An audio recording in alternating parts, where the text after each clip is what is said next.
Sub registrar కార్యాలయం ఉత్పత్తి registration 2.15 కోట్ల మోసం. రిజిస్ట్రేషన్ చేయకుండానే చేసినట్లు నమ్మించి వ్యాపారవేత్తను 2.15 కోట్ల మేర మోసం చేశారు. ఈ మేరకు సైబరాబాద్ ఆర్థిక నేరాల విభాగం కేసు నమోదైంది. ఎఫ్ఐఆర్లో పేర్కొన్న వివరాల ప్రకారం రాయదుర్గంలోని ఒక అపార్ట్మెంట్లో వ్యాపారవేత్త బాధితుడు నివాసం ఉంటున్నారు. అదే అపార్ట్మెంట్లో తన మరో ప్లాట్ను ప్రదీప్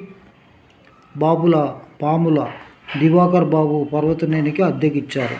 దివాకర్ బాబుతో పాటు అతని సోదరి ఉషతో వ్యాపారవేత్తను పరిచయం ఏర్పడింది. ముత్తంగి సమీపంలో తమకు 2.15 కోట్ల విలువైన 1.19 గుంటల భూమి ఉందని వ్యాపారవేత్తకు తెలిపారు.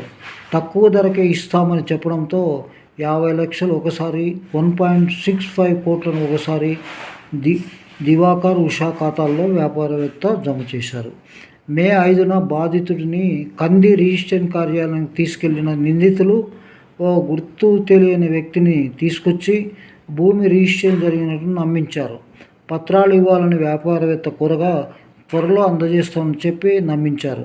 అలాగే నిజాంపేటలోని తన విల్లాను అమ్మేందుకు వ్యాపారవేత్త సిద్ధమవుతుండగా తమ వద్ద కొనుగోలుదారులు ఉన్నారని నమ్మించిన నిందితులు 2024 పత్రాలను తీసుకున్నారు.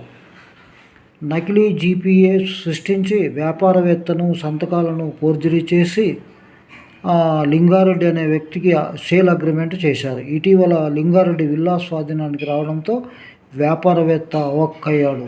తాను అమ్మకుండా నువ్వెలా కొంటావని అతడితో వాగ్వాదానికి దిగాడు. అనంతరం వ్యాపారవేత్త కంది రిజిస్ట్రేషన్ కార్యాలయానికి వెళ్ళి విచారించగా తన పేరుపై భూ రిజిస్ట్రేషన్ కూడా జరగలేదని తెలిసింది. దీంతో తాము మోసపోయినట్లు గ్రహించి బాధితుడు పోలీసులకు ఫిర్యాదు చేశాడు. ఈఓడబ్ల్యూ పోలీసులు కేసు దర్యాప్తు చేస్తున్నారు.